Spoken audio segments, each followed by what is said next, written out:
Have you ever experienced like what people call FO? Once and for all, this is the first and last time I'll ask you on behalf of everyone asking. Yeah. Are you still friends with Kim?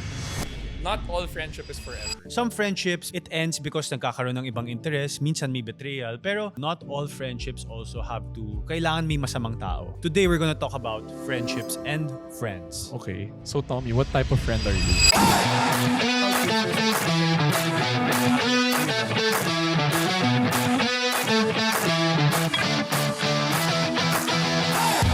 What's up, guys? Welcome back to the Clout Chasers podcast. Welcome back, everybody. Hello. What's up?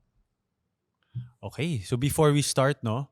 I think a good way to start Yeah. is to talk about something that's been not only going on in our minds, but in the minds of a lot of people. Mhm. The very, very recent happenings Yeah. in Aurora. Tragedy, yeah. The tragedy What a in Balerno, guys. So parang we graduated from Ateneo and we love the sport of basketball. And of course, as friends, diba, we saw what happened and nakakalungkot lang talaga. And it's a very, very heavy topic. But of course, our hearts go out to their families and friends.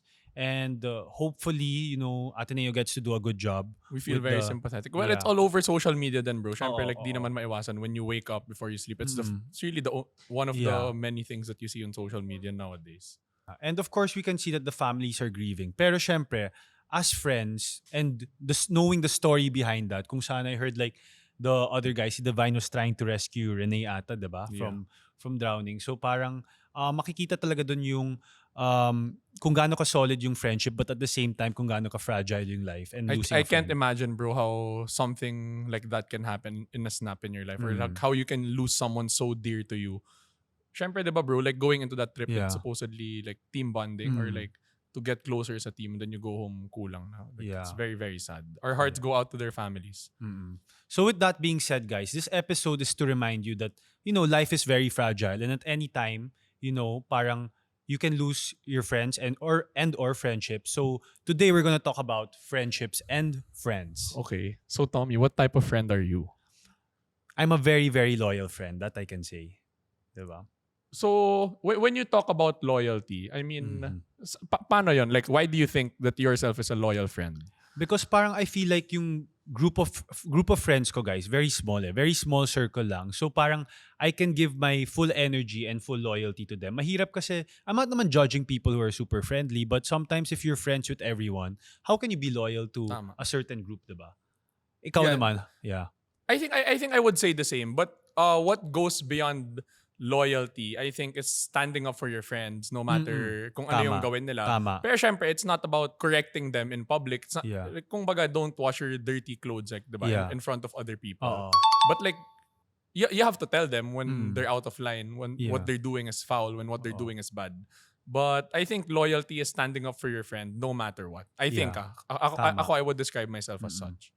Parang going through thick and thin talaga, kumbaga. Yup. Ito, Daniel, if you met yourself, would you be friends with yourself? I think just like any other friendship, I would have to go through the normal process of a friendship. Kahit sarili ko yun. So, I'd like to, if I think that I'm a loyal person, if I think that I'm ambitious, if I think that I like doing this and that for my friends, then I would like to get to know myself more. Yeah. Gain my self-respect. And Yeah. once I have that, I think I'll be able to make friends with myself. Okay. Fair naman. Ikaw? Most of what people say is na-intimidate sila sa akin the first time they meet me. I feel like people get intimidated the first time they meet me. But yung like silver lining is when they actually meet me, nakikita nila na I'm very sincere, I'm very genuine. So I feel like Yuck naman. I'd want to be friends with myself. Okay. Diba? Okay, bro. Since we are already in this position Oo. where we're partners in a business, we do a lot of things together, this podcast, Yeah. businesses, other than our friendship. What's your take on friends doing business together? Akala ko sasabihin mo partners in crime.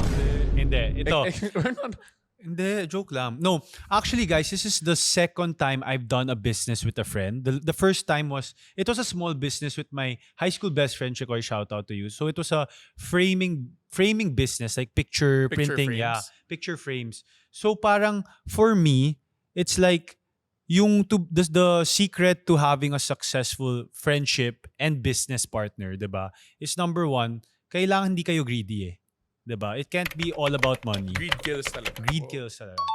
Not just in terms of business, but even with yourself. Exactly. Diba? If you become greedy with the things you're doing. Oo, exactly. And parang kami ni Daniel, parang, for example, we have this whole business portfolio, diba? Yeah. So parang minsan, kung nagkakaiba yung percentages per branch, we don't fight about that na diba? Yeah, we don't really talk about those things. I think it's okay. I think it's perfectly normal to do businesses with friends. I think it's such a stigma na parang if Yeah. you do business with your friends, it's so much about saving the friendship. Pero Yeah. it doesn't necessarily mean, like, for example, kami naman ni Tommy, we don't fight Yeah. about things. This Exactly. discussion okay pa umaabot. Oo. Like sometimes hindi naman maiwasan. There's really Yeah. different perspectives or different takes, different opinions on things. Pero you don't really have to debate about it. You don't Yeah. have to fight about it. Oo. Sa akin, bro, at the end of the day, what's most important talaga is if you do business together so things don't get sour, proper delegation. Oo, Proper tama. You delegation. need to know your role, kumbaga. You still have to have roles and you have to separate that with the friendship. Exactly. And at the end of the day, I think it's not for everyone talaga. Hindi lahat nakagawa Tama yun, naman, diba? tama. It's Totoo. not for everyone. Oo. I would see why doing business with friends is, you really have to choose. It's a risky more than thing, just, finding a business partner. Tama. Ito, bro, are you closer with your grade school, high school, or college friends?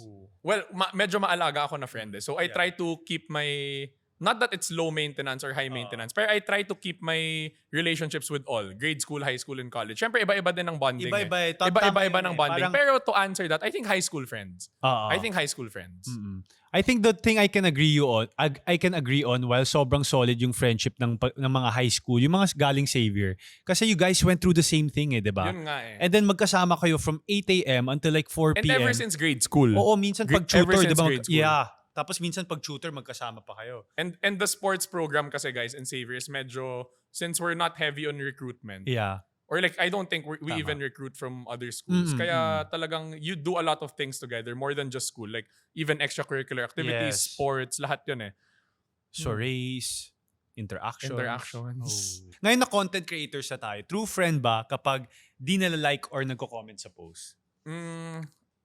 Ako medyo simple answer lang. I think social media is supporting your friend on social Yeah. media. And I think being a true friend in real life is supporting your friend in life. Yeah. So separate yun kasi paano naman? Minsan nagpo-post, di mo naman makikita. Or Hindi, anything bro. like that. It's not really a judgment. What do you think about Minsan that? di mo nakikita, diba? Minsan di mo nila like post ko. Hindi ko nakikita. Pero, di ba bro, minsan naman, it's not to throw shade about on other people, pero some, they're very, vocal, like, oh my gosh, my bestie, beautiful. Pero Petty in eh, real pag life, ganun, minsan binabackstab pa, di ba? True. Pero at least I know, like, kami ni Daniel, di man namin nakikita yung post ng isa't isa palagi. When we see it, we like it, we repost it, and at the end of the day, yung mas importante is we have each other's backs. Ito. Not all friendship is forever. Agree. Ikaw ba? I think agree. Agree, diba? Kasi sometimes, some friendships parang it ends because nagkakaroon ng ibang interest. Minsan may betrayal. Pero, number one, not all friendships are forever. And number two, not all friendships also have to, kailangan may masamang tao. Diba? Sometimes you just outgrow each other. Hindi, tsaka It's like a relationship. families nga nag-aaway. Paano pa friendship? Exactly. I think just like any other relationship, friendship, romantic relationship, friendships, I don't think it's a forever thing. Yeah. For all, I mean. But for some, talagang it's meant to last forever. Oo, It's meant to tama last naman forever. Have you ever experienced a friendship breakup or like what people call FO? Meron na, 'di ba? Kasi parang ako, guys, ito yung isang story ko sa pagiging FO. I think you know the story. I was super close to a friend. Tapos parang oh my gosh, I was going for this girl, courting this girl. Oh. Tapos siniraan ako ng friend na yon. Oh, yeah. And then yung sinasabi pa niya, bro, nirereto kita sa girl nito ako na bahala sa'yo. Parang I'm telling you all this. Did he like the girl? I think know who you're so. talking I about. think Pero so. type He niya liked ba the yung- girl. Either he liked the girl or, he just wanted to make me sira, diba? Parang ganun. So, nangyayari talaga yun. Yung betrayal talaga. That's a different kind of FO, diba? I know that. Hindi, tsaka pag betrayal, syempre bro, why call someone your friend kung... Exactly.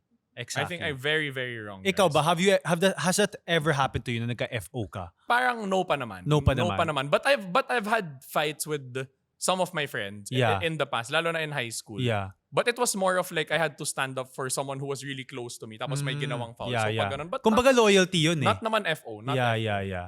I think that happens talaga wherein you have to choose. Not naman, ang pangit pakinggan, choose a side. Pero ganun na nga, Wait diba? lang, let's go back to the one friend. I think I know who you're talking. I know who you're talking Yeah, about yeah. now. Worth it naman yung Hindi. Worth it ba yung girl Hindi. na pinag-FO nyo? Hindi naman sinagot ng girl eh. Hindi, joke lang. Hindi worth it kasi guys, diba parang, hindi naman dapat ganun eh. Number one, it's like... It was more of the thing that he did more than the person that you fought over. Yeah. I believe in like, I don't want to call them hosts, but bros over hosts, diba? Kailangan at the end of the day. You know the term. Come on, guys. We know the term, diba? I'm not saying, I don't want to get canceled here, pero, tawa ka naman. Hindi, pero at the end of the day, loyalty Tama. dapat. Hindi, tsaka maling-mali naman yung ginawa. Even if naman siniraan ka to a guy or siniraan ka to your friends, Last episode nga namin, sabi ni Daniel, diba? We've dated the same people, pero friends pa rin kami, diba? You don't let stuff like that. Binild up ko pa nga si Tommy eh. Paano? Sobrang bait naman talaga ni Tommy. Totoo naman eh. That part is not building up. It's just telling the truth. Okay. Sige. My turn to ask. Since ito na din yung topic natin, and once and for all, kasi, like all over social media, a lot of people are making noises, making issues, making conflicts. When I go live, people comment. Yeah. And I think they just got tired of commenting. But once and for all, this is the first and last time I'll ask you. Since many are also asking, so I ask on behalf of everyone asking, are you still friends with Tim? Yeah, I think we both know that naman, diba? Outside of everything, guys, me and Tim are friends pa rin. I feel like he's also addressed it na parang the main, not even issue, the main reason why the duo had to stop was because we were starting our own, branding, diba? Nakikilala pa lang kami sa social media. It was very hard na we were tied to a duo. But, at the end of the day, parang, like, a person like Tim, it's like, I wished him the best. He's still a friend. Kasi there was never any betrayal from my side so, or walang his FO side. na nangyari? Walang FO na nangyari. Parang, of course, people are just like wondering from seeing us always together. Parang they're expecting na magkasama pa rin kami always. Di na rin maiwasan kasi since both of you guys are very, very public figures, exactly. I think. So, people will try to... Pero, why do people always assume conflict? I don't know. Parang I feel like they want competition, they want drama. That's a problem kasi when friendships end, diba? Even naman outside of social media, parang, sino masama sa friendship? Sino nagkamali? Pero hindi naman ganun. They want someone to be a victim and exactly. they want someone... True. Exactly, diba? And then kami naman ni Daniel, for example, the reason why we're also always together is because our businesses are like forcing us to always be together. True. So, yun. But for us, parang, it's like, I can never... Parang even if people try to make us fight or try to create competition. Meron na but gumawa. Hindi ko kaya mag-compete or hindi ko kaya to see him as a competition. Like, hello bro, like he's been a part of my life rin as a content creator, diba? And the duo was a big part of my content creating career rin. So it's like paano bro? Let's say one of the things we're doing potentially goes sour or doesn't work out for our best. Although I don't think it will happen naman. Like theoretically speaking lang, kung mangyari yun, can friendships survive that? Can our friendships survive that na not working together anymore? Yeah, definitely. It goes beyond that no? Yeah, because parang as long as the respect, hindi kayo nagbabackstab, you respect each other, you guys are not throwing shade at each other, then of course it can survive. Parang at the end of the day, friendship should yung friendship, diba, parang yung business pera lang yan, everything else. Hindi naman seasonal yung friendship. Oo, yung friendship hindi talaga seasonal. So parang dapat yun talaga yung priority nyo, diba? And again, parang it's like even as a content creator, I've never tried to compete with anyone, diba? Parang my competition has always been myself, trying to be better as a content creator, trying to push out more content. It's never about comparing myself to other people. I think I have to agree with you a lot on that part.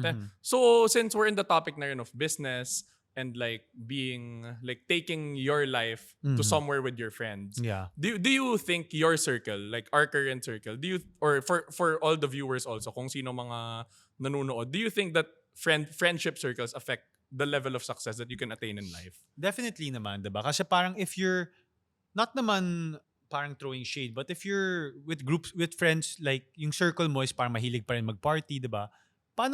How will you be able to find it in yourself, grabbing self-discipline mo to be able to do business, to go to work properly if you're always partying, if your friends are always partying. Kasi ang dali ma-enable, diba? Ang dali ma-peer pressure. And then, at the end of the day pa rin, syempre, you have to have the same interests, the same wants with your friends. Kasi that's how you bond. Tama. Exactly. Like sa friend group natin, ilan ba yung pumaparty? I barely know anyone in our friend group that still parties a lot. One. Excuse me? One lang. Two. Excuse me, no. Pero kami talaga, guys, we don't party a lot, no? No, not siguro like No. once a month, Like, once every 2 months mm-mm. kung may event. Occasional. I'd say yung bonding natin as a friend group, meron tayo kasi like most of you guys like playing golf or we go for coffee or we go for Basketball. dinner. Yeah, basketball. Diba? And I feel like there are party friends but there are also like serious friends. Diba? And I think we have enough on our plate naman to keep us productive, to keep us busy. Yan lang. So, bro, bringing us to the next question. So, can friendship circles make or break your career? Definitely. Kasi parang, you know, if you're surrounded, I don't want to say wrong people, but if you're surrounded by people who have different priorities, diba? Sabihin natin priority mo is to make your business grow, to be better, to be a better businessman, entrepreneur, whatever. Pero yung mga kaibigan mo laging pumaparty and then you get enabled or you get convinced to do the same. Hindi Diba? naman pwedeng hindian all the Oo, time. exactly. Kami ni Daniel, for example, like you, Daniel, diba?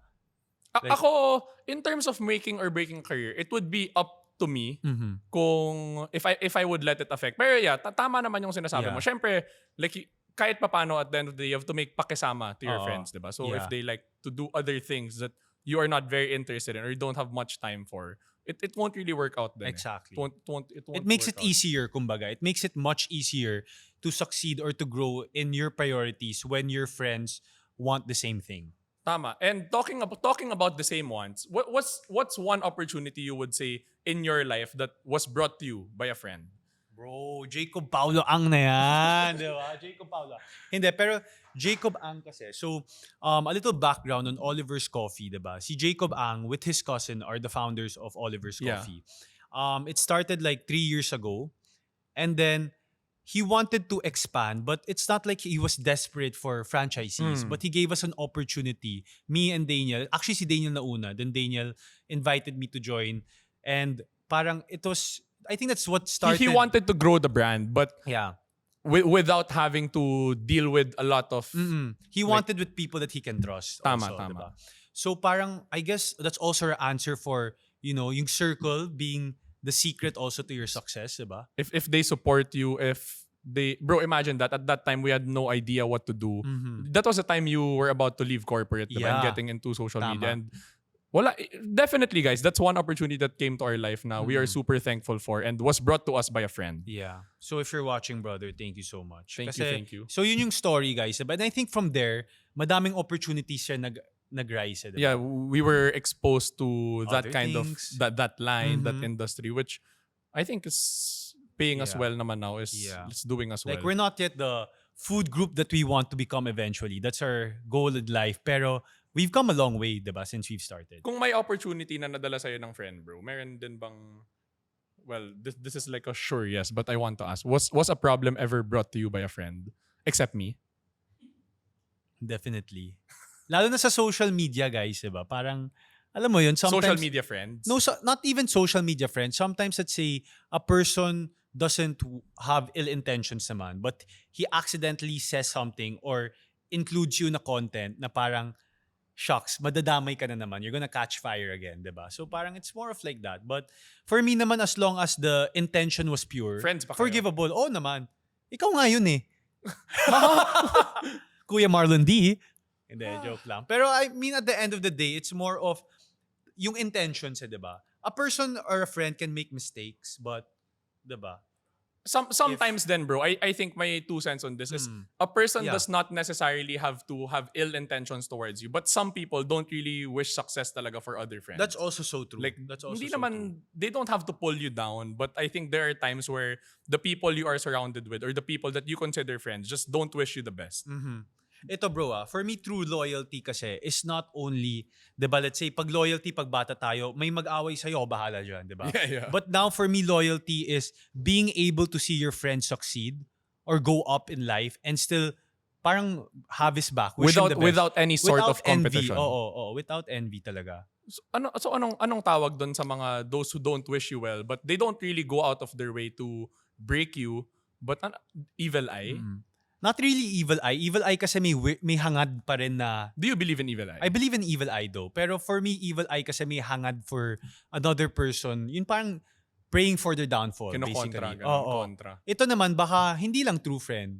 Kasi like the friends that I'm surrounded with right now, you know, if they become billionaires, if they become, CEOs of something, I'm gonna be so happy. I'm the first one who's gonna like cheer for them. Kesa naman yung parang bitter ako, diba? At saka parang mentality kasi namin ni Daniel ever since is sabay-sabay tayo angat sa True, life. true. Diba? Walang iwanan talaga to eh.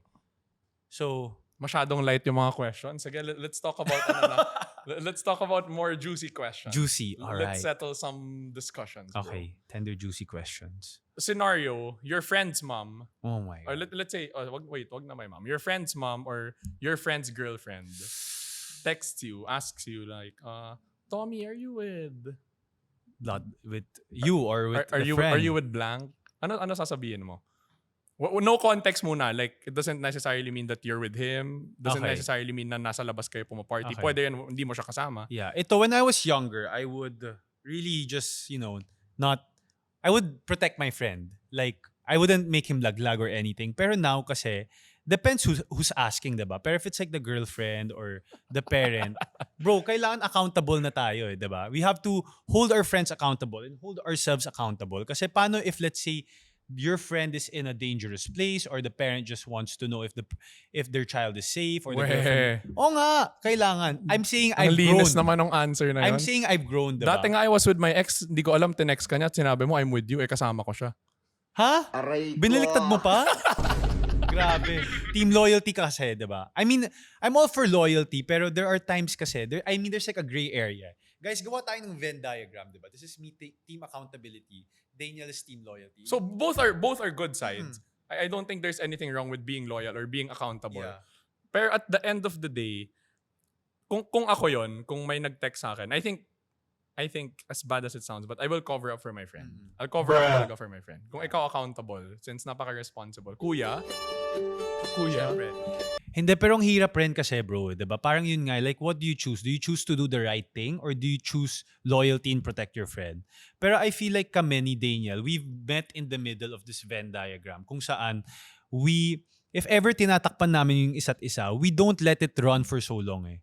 Diba? Tama. Then, tsaka bro, okay, aminin na natin, meron talaga, kahit sabihin natin na a friend protects a friend, may time na din na dumating na nahuli ka lying for me and nahuli ako lying for you, I think. So pag ganun, we inaamin na lang namin. Because of that, sorry Tita Leia. Hindi naman kami in denial. Hindi, pero tama. Pero I feel like we've gotten to a point talaga where we're like, okay, I'll cover your ass this time, pero you have to stop this. Hindi tayo enablers eh. 'Di ba? Would you say we're enablers? We're not. Define enabler. Ano yung difference between loyalty and enabling and being unaccountable? So let's cut it down to loyalty and enabling. Enabling kasi is when enabling kasi is encouraging your friend pa to Tama. do it. Diba? Kinukonsente mo. Exactly. Consentidor ka. Oo. Sabihin Consentidor ka. Of course not. Hindi, pero ito guys, sabihin natin nagbababaeng friend mo, diba? Imbes na sabihin mo na parang, bro, I think you should just be single or wag ka na maging taken or, stop doing that. Sabihin mo pa, go bro, lalaki ka naman, diba? Yung mga ganung mentality. Yeah. Meron talaga. Maraming ganun. Pero kami ni Daniel, we've moved away from that, diba? We call each other out kahit mahirap. I mean, that's part of being a true friend is tough love. Again, some people saying na parang you have to keep the friends that tell you the things you don't want to hear. Tama naman, tama. Those are the real friends. That's how you differentiate like a normal friend or like just a friend na bago mo na meet or nakikilala mo pa lang to a true friend. But I think, bro, loyalty kasi stands versus enabling which is one thing we never do naman is when you like I said nga kanina, you cannot wash your dirty clothes in front of other people. Tama. Hindi pwede na the things you are doing, like, you don't call each other out in public. You don't, and it doesn't mean that you don't call each other out in public because you don't call each other out anymore. Yes. I think people have to know that. It doesn't Yes. mean na porket di ko siya sinisita in public or di niya ako sinisita in public is that we are not real friends to each other. We're instantly enablers. Kasi di naman ganun yun. Yeah, there's a time and space for doing that talaga. Tama. Ito bro, since we're talking about enabling or not, ito naman ako naman magtatanong, utang tapos hindi babayaran, enable or not? Hindi matanong ako kung may umuutang sa akin. Like whether it's, well, even if it's like, let's say, cash advance from staff. Kasi I treat all of them naman as my friends. I ask. Kasi bro, madami yung parang nagsusugal. Yeah. Or like they bring their money, sabihin they have to pay rent, they have to do that. Yun naman pala, they're bringing it to more shady stuff. I get So pag you. ganon, for me, no, not gonna enable that. And I feel like bro, we've never, parang hindi tayo umuutang sa isa't isa. Not because naman di natin kailangan, but it's like, if it's something that we have to make utang for, and it's something that we can tell our parents or, then most likely it's something we're doing something wrong, diba? It's a shady activity, Tama, kumbaga. tama. Hindi ka naman kasi nagpapautang. Wow! Kahit pang kape. Hindi ba nga tig 2K lang mga inuutang namin sa isa't Tapos isa? wala nang bayaran. Pareho lang naman tayo, diba? That's what you call fair and square. Makikipagbalikan sa ex. Ooh! Sa toxic na ex, enable or... gosh. sa ex muna, sa ex lang. Sa ex, ito. Alam na natin sagot Pinaktis ko to De, joke lang. Hindi. Alam natin yung sagot because my gosh, guys, I think for the past 5-6 months, this is what me and Daniel have been dealing with talaga, diba?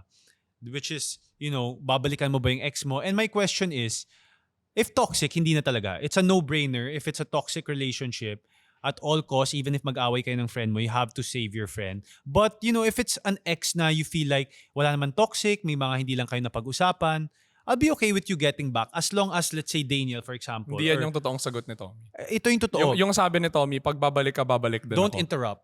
Okay. Okay, So, sorry. and I won't interrupt you. So, hindi, bro, wait, hold on, diba? So, let's say, for example, Daniel or my friend is getting back with an ex, diba? I'm okay with it as long as alam ko my friend is making an effort to fix the relationship. Pero if alam ko he's just lonely, It's going... Kung pasama pa siya. exactly, lonely or desperado lang Okay. for company, then I won't let him... Okay na ba guys? Hindi na nag-i-interrupt si Tommy. Nagpapaalam pa. Kung pwede mag-interrupt. Mayroon nag-comment doon sa last episode, wow, si Tommy nagtataas na ng kamay. Grabe, no? Interrupt ka agad. Hindi ba pwede excited lang sa Sobrang conversation? sarap lang kasi ng kwentuhan. Oo, ganito lang talaga mag-converse. Very But natural. again, since we're reading the comments, we're trying to be more... Guys, pero in truth, in real life, since minsan ako yung mas madaldal, si Tommy talaga, when you're saying something, bro, like even in call, diba? Hindi na nga natutuloy yung sasabihin eh. Tommy knows how to listen, guys. Wow, character development. Hindi, pero totoo naman, diba? Ito, supporting a business idea that you think is gonna fail. Enable or not? Wow. Parang medyo gray area. Kasi pag ganyan, like if a friend brings you up an idea, it's not supposed to be accept or reject. I think when a friend brings you up a business idea, more often than not, kung tingin mo hindi, I think if there's potential, then you discuss it, how to improve it. Yeah. Not outright reject it. Pero kung sobrang mag-fail, definitely not. Kung sobrang mag-fail, no. And minsan kasi bro, yung mahirap sa ganyan is subjectivity, diba? Parang hirap naman sabihin sa kaibigan mo, hindi okay yung idea mo. Bro, tsaka dami-daming business concepts nga from scratch, like yung no one believed in me. Tapos biglang... Exactly. So I think guys, if it's business, if you guys are planning to start a business with your friends or mayroon bring up sa yung friend that wants to partner, I think it's something that should be discussed more in-depth, more thorough, more than just outright accepting or rejecting. Oo. And I feel like, at sa delivery rin yan, kung may nagtatanong, I feel like if you do it in a way na parang it's constructive, you're actually helping how to make his business idea grow or develop even more, then there's nothing wrong with that. Pero kung sinabi mo, pangit naman ang idea mo, bro, yun yung masakit, diba? Kasi syempre, pinag-isipan yun. Tell your friends when they look baduy or not. Suot nila... Enable or not? Oo naman. Diba? Ayaw mo mukhang tanga yung friend mo. Oo, diba? hindi lang yun. Malay mo he's gonna meet the love of his life that day, diba? So, kailangan he's always ready to, Fight. ready to fight for the love of his life, diba? Ayaw mo maka-team in basketball pero gusto maki-team sa'yo. Kasi, well, basically, in short, banu yung friend mo in that sport. Swerte mo, Dennis Rodman ng Pinas yung ano mo yung rebound. Basketball lagi kami magka-teammates ni Tommy. Parang papunta pa lang. And parang the times that we were in teammates naman, it's still like, we wouldn't prefer to not be teammates with each other, diba? Yeah, and I feel like ako, for example, mahilig ako mag-rebound on the court. Si Daniel mahilig mag-rebound off the court. Baliktad. Mahilig ako What the Mahilig hell? ma-rebound? Ma-rebound na lang. Huwag na mag-rebound. Okay. Whew. Wow. This was a great conversation. Or Light lang. Light lang, diba? But at the same time, you see our more serious side and how much we appreciate friendships. This diba? episode, guys, is about more than getting to know Tommy and I, more than getting to know our friendship. It's about getting to know your friends also and the things that you should discuss with your friends, not dismiss, yung mga dapat nyo pag-usapan, yung, and the opportunity of trying to do business with your friends. I think it's very, very rewarding. Tama. And I feel like going back to the reason why we started this episode, which is the, parang, being like how easy it is to lose a life or lose a friend, diba? Parang I feel like we should finish these sentences for the mga friends out there na hindi pa natin nag-guest sa podcast. But of course, you're more than welcome to guest here. How about we start with the friend I don't think enough is? Complete the sentence. Oh, ikaw muna. The friend you don't think enough is? Ako, I think na-mention na natin which is Jacob Ang, because parang Jacob Ang is Daniel's age, 25, but parang I've learned so much from him. Parang siya yung isa sa mga tao na, I saw na he had a lot going on for him, diba? Parang people already know him as someone who's very well off and everything, but he never stopped trying to create something for himself. Iba yung stability din kasi ni Jake. And aside from that, he encouraged all his friends, including me, to also want better for ourselves, diba? Which is create a business, whether it's big or small, diba? For me, I think the friend that I don't think enough is probably, I would say, baka si Ron. Si Ron. Kasi si Ron very T. quiet lang. Yeah. Ron T, guys, very quiet. But he's always like there, always present. And always, sobrang supportive din ni Ron eh. Always giving advice. Solicited or unsolicited advice. And parang si Ron yung friend natin na laging nasa tama lang yung advice. Very righteous. Oo, very totoo righteous. naman. So shout out to Ron T and Jacob Paulo Ang. Shout out, diba? guys. Friend I'm proudest of is, ikaw naman muna. Jacob na naman. Pwede naman. Ako, the friend I'm proudest of, I have to say it's Jake. Kasi, like you said a while ago, he has very much on his plate and he's taking on huge responsibilities at such a young age. Pero yung maturity that Jake showed over the years talaga, even helping out, syempre dagdag pa sa iniisip niya yun. Dagdag sa responsibilities niya when he starts businesses with his friends. But I think he's taken it on very responsibly. He's taken it out like he's been there before. So I'm very, very proud of him. And I feel like Jake is one of the definitions talaga of a true friend eh. True. Madami pa kaming di nakukwento but true friend talaga yun. Ako naman, friend I'm proudest of is Chico, yung high school best friend ko. If you're watching, shout out to you. We don't get to see each other as often kasi parang he's already a dad, he has a family. But I'm so proud kasi parang we've grown up together, but seeing you become, the man who you are today, being a father, diba, despite going through so much, alam mo yun, it's just nakaka-proud to be one of your best friends. So, if ever free ka, please, guest ka and I miss you. Yun. Chikoy, guest naman in our podcast. Of course. Kilala, diba? So, yun. Actually, yung mga friends natin, halos magkakakilala na yeah, diba? Yeah. But parang I've met Chikoy once pa lang or but hope to meet you soon, bro. Hope you can guest in our podcast. Ito. The friend I should message today is the friend I should catch up on. Baka may high school best friend. Kasi we stay close naman. Like, nagchat-chat kami. Actually, it's so timely nga. Kasi bro, last night, the friend I have to message today is Jed. Yeah. Jedrick. So last night, I just called him. Kasi bro, nakita ko siya online. Yeah. Parang sinasabi niya, laging naka-off yung active status niya on Messenger because he's busy then and di siya masyadong ma-chat and ma-social media. Yeah. So last night when I called him, the first thing he said was, "Why did you call? You saw me online, no?" And ganun lang, Ganon. And then parang we agreed to meet sometime next week when both of us are less busy. Yeah. But definitely, Jedrick has been one of my closest friends through and through. Dami na rin namin pinagdaanan. And you know him then, diba? Yeah. Know him. Cool guy also. So, ako naman, friend I should message today is Chester ko, aka Winchester ko. Kasi for me naman, he's one of the reasons why I was able to reconcile my relationship with God. Wow. So, si Che kasi parang he was... napakabait. Grabe ka naman.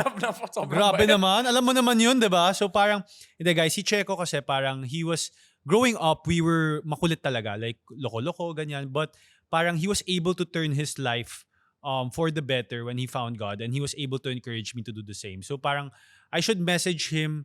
Like, he's the friend I should message kasi parang I don't think I get to talk to him enough. But at the same time, sometimes I don't think I get to thank him enough also, and at the same time, hindi ko nasasabi yung mga, journey ko with reconciling my relationship with God, which I'm very proud of and I'm very thankful for, diba? What about the friend that you never want to lose? Ikaw. Wow! I'll save na din answer ko. And of course, all our friends that are still in our lives. All our other friends. I don't want to interrupt. Ako, I just, why we said na, other than you, Tommy, the friend that I don't want to lose is every other friend in my life now. I feel like I've built decent enough relationships, good relationships, enough for me to keep for a lifetime. Tama. Kaya lahat ng nasa buhay ko ngayon na friends, I want to keep them. Like ako guys, same thing with Daniel kasi parang I only have like bilang lang sa kamay ko yung mga true friends ko from high school. Syempre high school may friends ako, 'di ba? Grade school meron, college meron, and after college meron. So, the true friends that you have right now, value them, take care of them, and tell them you love them, I love you. And, diba? Ako bang best man mo sa kasal? Ikaw yung unang kakasal I should ask you that. Actually, bro, before we end, diba, I feel like yung best man kasi is not only your best friend, but a person who contributed to the potential marriage or to the marriage that's gonna happen. And I don't feel like you'll contribute to the marriage. What? I want you to get married na nga. Oh, okay. The joke lang. Pero diba, bro, I think you'd agree naman. But for sure, Daniel is gonna be one of my groomsmen. 100% sure yun. Ako sure na ako best man kita. Sure na. Kahit di ka pa sure. Sige na nga, ikaw na rin. Kasi pag groomsmen, delikado yung nag-promise kasi ako kay Chikoy, guys. Pero of course, Daniel is, probably... Delikado yung mga bridesmaid pag si Tommy yung groomsman. Why would you say that, bro? Totoo naman eh. Kahit married na nga ako eh. Akong unang kakasal tapos delikado pa rin. Excuse me, ha? Delikado pa din. Oh my gosh. Joke lang, guys. Joke lang, guys. We're trying to keep it light and...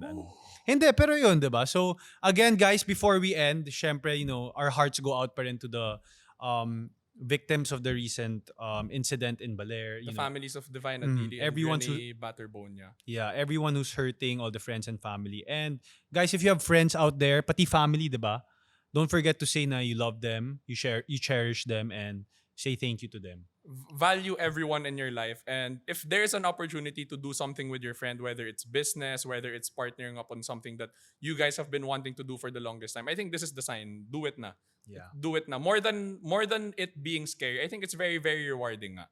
Like I said kanina, bro. Kasi you never know eh. Mm-hmm. You never know what can really develop, what can happen. Yeah. So cherish your friend, message that friend, thank that friend, and make sure that your friends, alagaan nyo, and keep every friend that you have in your life. Yeah, you only have one life, guys. So thank you so much. Like, share, and subscribe this episode. Of course, to your friends. Like, comment, and subscribe, guys. Share it to your friends. Peace. To your friends. Thank you, guys.